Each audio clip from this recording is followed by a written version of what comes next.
Hi, I'm Rachel Matthews from Successful Garden Design, and this is the second part in our series on small space gardening. So in today's video, we're going to look at what you can do with small and really tiny spaces. So if you've got an awkward corner or somewhere that's just so small that you don't even think it's possible to do anything with, then this video is for you.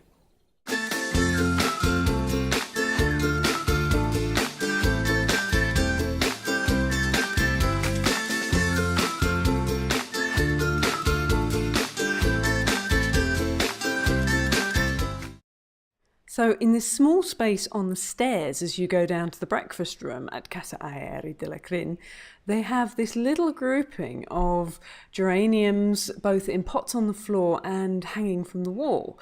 But what makes this work is actually the structure they've put in.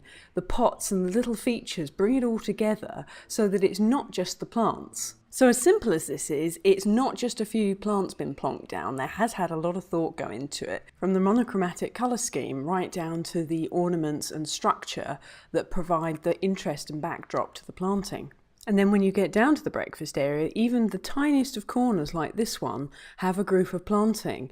And what makes this work is that there's different levels within the planting. So there's layers, and because it's going up, it draws the eye up. And again, very subtle colours here. But they're not just relying on the plants. You'll notice that sort of wrought iron gateway and also the driftwood behind the planting. That solid structure does create a nice amount of interest. And then as we look around the rest of the breakfast area and the poolside bit, you can see again, whenever there's a group of plants, they're structured, they're in layers, and just taking the eye up makes all the difference, as you can see here. And even on the ground in this very small garden, this mosaic draws the interest, and the very tiny pieces within it make that little space look much larger. Whenever you use smaller materials, you need a lot more of them to fill the space, so your eyes will automatically think, lots of something means the space big. So it's a very good way to create the illusion of space. Now, in the first video, I asked you a bit of a trick question. What is it about this planting that I wanted you to notice?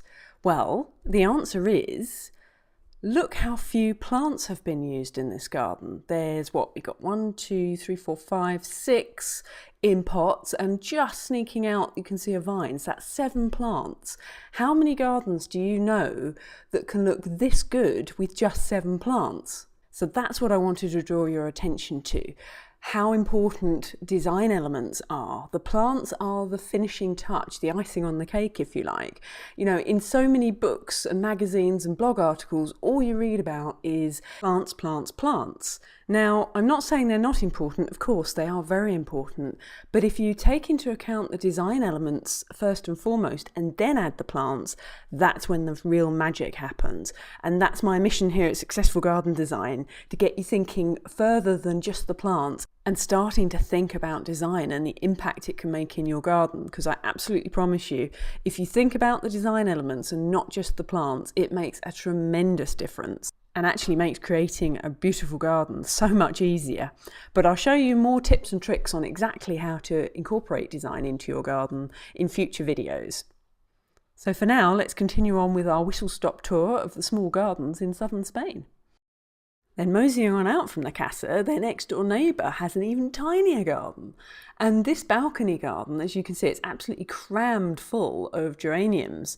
And again, they've been very clever by using a limited colour palette. And that has created that abundant, glorious look. And it has the impact because they've just gone for 1 or 2 variations on the same colour. And that's been a very clever use of such a tiny space. Now, going a little further afield, the city of Cordoba is well known for the patio gardens, where, as you can see, people just litter their walls with brightly coloured pots. Again, very compact colour scheme.